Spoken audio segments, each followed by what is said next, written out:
कार्यक्रमाच्या अध्यक्षा आदरणीय धुमाळ मॅडम, तसेच सर्व या ठिकाणी उपस्थित असणारे बीएडचे विद्यार्थी व माझे सहकारी शिक्षक। या ठिकाणी बराच वेळ झालं भाषण त्या ठिकाणी चाललेलं आहे, त्यामुळे मला पण थोडंसं वाटलं की आपण ही थोडंसं बोलावं। खरं तर मातृभाषा मराठी म्हणून आपण या भाषेकडे जर पाहिलं तर आपल्याला जीवनामध्ये घडवण्याचं काम जे आहे तर ती आपली असणारी भाषा करत असलेली आपल्याला दिसून येते। आपल्यावरती जन्माल्यानंतर पहिला संस्कार जो होतो तर तो आईच्या शब्दातून जे काय आपल्या कानावरती बरेच शब्द या ठिकाणी पडत असतात, त्यातूनच आपण बऱ्याच गोष्टी या ठिकाणी श्रवण आणि त्यातून मग संस्काराची जी काय प्रक्रिया आहे तर ती या ठिकाणी घडत असते आणि आपल्या असणाऱ्या भाषेच्या माध्यमातून आपल्या असणाऱ्या व्यक्तिमत्वाचा विकास होत असलेला आपल्याला दिसून येतो। आपल्या जीवनातून जर भाषा आपण वेगळी केली तर आपल्या अस्तित्व शून्य आहे असं आपल्याला म्हणता येतं। बघा, तुम्ही एक दिवस असं ठरवा की मला माझी भाषा मातृभाषा जी आहे तर ती मी तिला वेगळं काढलेलं आहे आणि माझं मी दैनंदिन व्यवहार कसं पार पाडायचं किंवा कशा पद्धतीनं आंतरक्रिया साधायचा या संदर्भातला असणारा तुमच्या समोरचा मोठा या ठिकाणचा प्रश्न असणार आहे। त्याच्यामुळं आपल्या एक जगण्याचं साधन किंवा आपल्या जीवनाचा जीवनरस मातृभाषेच्या या ठिकाणी संबोधलं गेलेला आहे।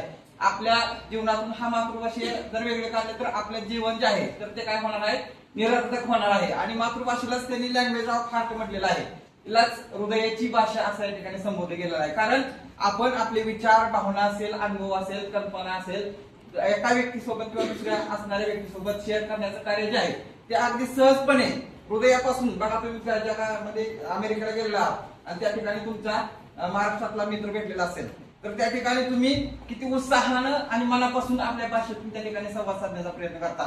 मग तिथं त्यावेळेस गेल्यानंतर तुम्हाला कळते की आपली भाषा कशी आहे किंवा आपल्या भाषेतल्या असणाऱ्या लोकां संदर्भातला आत्मीयतेची जाणीव जी आहे तर ती बाहेरच्या देशामध्ये गेल्यानंतर घडते। परंतु आपण इथं असताना ती आत्मीयता जी आहे तर ती जपण्याचं काम आपण या ठिकाणी केलं पाहिजे।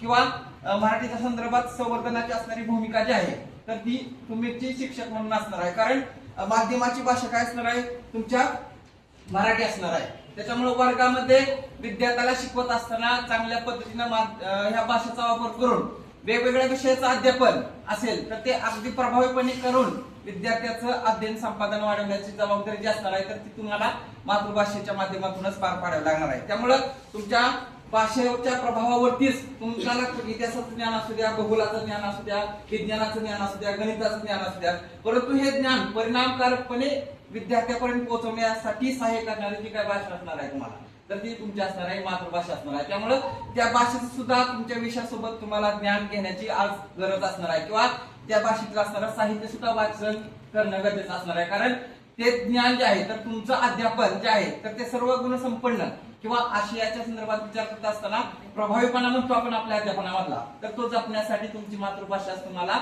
तुमचं व्यक्तिमत्व प्रभावी करण्याच्या अनुषंगाने, अध्यापन हे व्यक्तिमत्व आपण म्हणतो तर ते व्यक्तिमत्व प्रभावी करण्याच्या अनुषंगाने आपल्याला भाषा ही सहाय्य करणार आहे। आपण बघतो की बहिणाबाई चौधरीने सुद्धा बघा मातृभाषेच्या संदर्भातला विचार मांडत असताना, अरे घरोटा गरोटा जसं जात्यातून पीठ बाहेर येतं तसं माझ्या ओठातून गीत बाहेर आलं पाहिजे। म्हणजे आपलं अध्यापन करत असताना त्या भाषेतून आपलं सहजपणे कसं अध्यापन होईल यासाठी तुम्हाला मातृभाषेतील शब्दाचा साठा असावा लागणार आहे। किंवा सहजता तुमच्या अध्यापनाला यायची असेल तर तुम्हाला मराठी भाषेतील असणारं कथा, कादंबरी असेल, चरित्र, आत्मचरित्र असेल किंवा वैचारिक साहित्य असेल तर ते वाचनाची असणारी गरज आहे। किंवा तुम्ही वर्तमानपत्र असेल, मासिक असेल याच्यामध्येच एक चांगले प्रभावी लेख मातृभाषेतून जे प्रकाशित होत असतात तर ते तुमचं विचार विश्व असेल किंवा विमर्शन विचाराची जी काही प्रक्रिया आहे तर ती अधिक प्रगल्भ बनवण्याचं काम ही असणाऱ्या मातृभाषा करणार आहे। आज आपण बघतो की बऱ्याच लोकांनी संतांचे असतील किंवा अनेक महापुरुषांची असणारी त्या ठिकाणी नाव घेतलेलं आहे तर त्या सर्वांनीच खरोखर मातृभाषेला जतन करण्याचं कार्य केलेलं आहे आणि आपलीही त्या पुढे जाऊन जबाबदारी पडते की आपणही आपल्या असणाऱ्या मातृभाषेला जतन करणं। तर यासोबतच आपण बघतो की ज्ञानेश्वरांनी अगदी विश्वामध्ये श्रेष्ठत्व जपण्याचं कार्य आपल्या भाषेच्या माध्यमातून केलेलं आहे। म्हणजे त्यांनी पसायदान सुद्धा बघा लिहिलेलं आहे तर त्याच्यामध्ये विश्वाच्या कल्याणाची असणारी संकल्पना मांडली गेलेली आहे। विश्व ते एक प्रकारची शांतता सुव्यवस्था टिकवायची असेल तर ते आपल्या भाषेच्या माध्यमातून आपण टिकवू शकतो।